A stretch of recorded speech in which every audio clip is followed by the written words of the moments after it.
Welcome to a video about the DC Department of Insurance, Securities, and Banking, also known as DISB, that explores careers in the financial services industry. I am your host, Ebony Gibbs, and I work for DISB as a program support assistant in the Office of Financial Empowerment and Education. In this segment, we will chat with an accomplished financial services professional and take an inside look at her career, how she chose the path that she is on, and what she likes and perhaps dislikes about it. Today, our guest is Ms. Maureen Murat. Maureen is an attorney advisor with the DC Department of Insurance, Securities, and Banking, also known as DISB. Maureen supports the Banking Bureau and provides legal advice and guidance to the agency on local and federal banking and financial institution laws and regulations. Maureen, it is so nice to have you here with us. What do you like most about your career? And if you could tell me a little bit about the kind of work that you do as well. I think the thing that I like the most about my career is that it's flexible and there's a lot of variety. We tend to, especially in the banking and financial services industry, we touch that every day. Everyone around us, right? Like that's something that's part of your everyday life. And so I like being able to not only have the variety, but also feel like the work I'm doing, even though I'm on the regulatory side, is impactful. What are your current responsibilities? So I generally support the Banking Bureau, and my work really just is whatever will help the Banking Bureau. So sometimes that is just answering inquiries, either from inside the agency or outside the agency. Sometimes that means if we find that someone has violated one of our laws, then I have to file or issue a notice of charges or cease and desist. So there's some administrative law issues that I have to deal with. And there are also times where I just help out where I can. So there was a lunch series when we first went home after the pandemic started. And so I did a couple of the lunch and learns where I presented on intro to cryptocurrency. And then I did another one on intro to fintech. So anything that I can do to also like kind of help the Banking Bureau get as much information out as possible too. My next question is, how do you make decisions given your leadership role? I am sure you are called on to make important and often difficult decisions. So how I make hard decisions, I think I try to start with the goal in mind because I think that's a good way to kind of think about what I want the outcome to be. And oftentimes the decisions aren't necessarily that hard. And also I support the Banking Bureau, so normally I'm being asked to do something. Or if the decision is something that I come up with, I find a way to explain why I think we should go this way if it's different from what I've been asked to do. What is a common misconception about careers in your field? I think the biggest misconception is that it's boring. I really enjoy my work. I think when you think about, like I said earlier, banking and financial services, it really touches on everything that we do, our everyday life. So I find that the work, especially nowadays, because there's so many new types of products, there's all this innovation, there are all these new types of ways for people to interact with each other, with their peers, by sending money and sending digital assets, et cetera. I think that has helped make my career stay not only relevant, but also interesting. What education and skills do you think are required to be successful in the banking or the financial services industry? So for me, I have a bachelor's and I also have a JD, and so I had to take the bar and all that. But I think you really have to start at what your interests are. And education is a great way to bridge your interests with whatever your career goals are. So if you're not interested in going to law school, which is totally fine, then I think you can just figure out what your interests are. There are marketers, there are economists, there are communications people, there are journalists, there are all types of careers or people who have these different types of backgrounds that can work in the financial services industry. So I think it's best to start with what you're interested in and then find a way to bridge that with education. Yeah, because like for myself, I have a degree in journalism, but I never expected that I would be working in a financial space. So it was just nice to realize how you can find ways to use your tangible skills in other facets. Right. My next question for you is, for young people looking to pursue careers in the financial services industry, what type of information would you recommend they focus on during their leisure time? For example, should they read financial news, follow social media influencers related to finance? I think if you're just getting started, you don't have to read financial news. But I think it would be helpful to get at least some alerts from some of the platforms that do provide financial news. So CNBC Money, they have an app, they give you financial news, and they often send out alerts on things that are happening in the market that I find to be helpful. I also like Yahoo Finance. That's another one where you can get alerts from. I also like podcasts. So podcasts are a way to kind of hear about people's background, and they also share information about the industry and also help you kind of figure out, what are the things that you're interested in. I think social media followers can also be a medium to get that type of information, but I wouldn't heavily rely on social media influencers.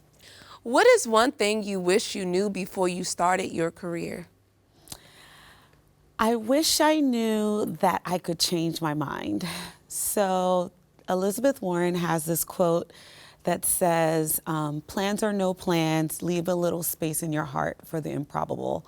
You won't regret it. Something like that, I'm paraphrasing.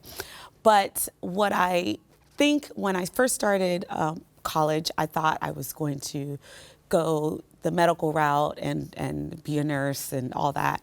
And over time, I got this job as a legal assistant at this law firm. And I was like, oh, I really like this. It was a part-time job while I was in school, and I really liked it. So it took me a while to really convince myself and admit to myself that I wanted to get into law and not go the medical route after I had already told my parents this, right? So they were just banking on me to be the first doctor or whatever in the family.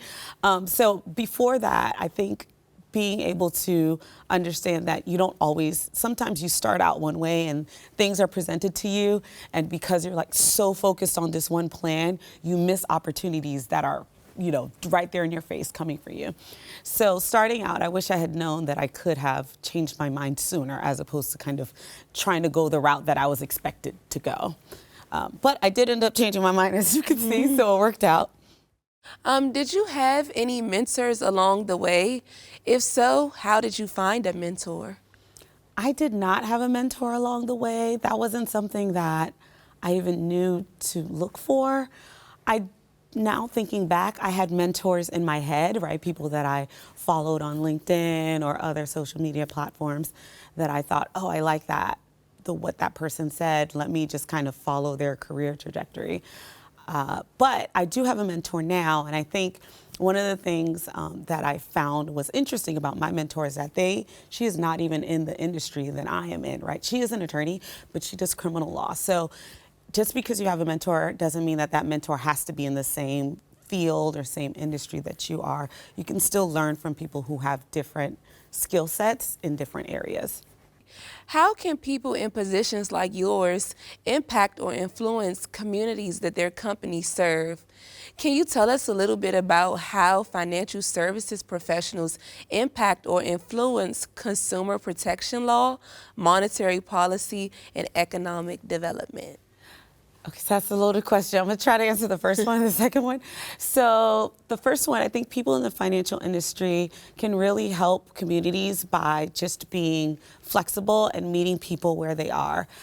In the financial industry, we often hear the people who are, the squeaky wheel.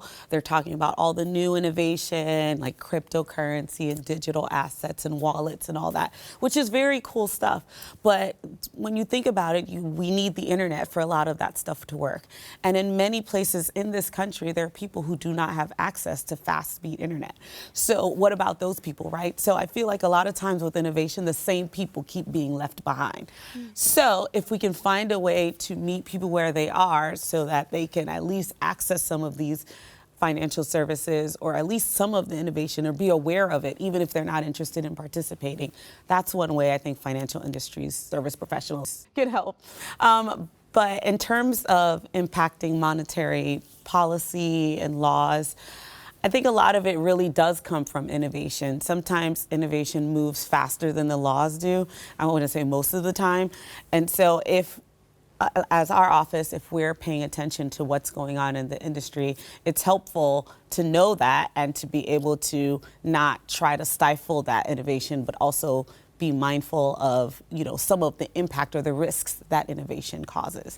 And then, of course, we have your office, right, that helps empower and educate people about all of these different offerings. So here's a fun question. If you could travel back in time to when you were a teenager, what advice would you give your younger self? I would tell my younger self to take your time, but don't waste your time. I think when you're young, you feel like you have all this time ahead of you, you can do all this stuff. And I think a lot of it has to do with what's on TV, right? But I think that time can be your friend, but time can also be your enemy. So kind of realizing and understanding how time works and how you can still have fun and still enjoy yourself, but still be mindful of how time can go by really quickly as well, is something that I wish I could have told my younger self.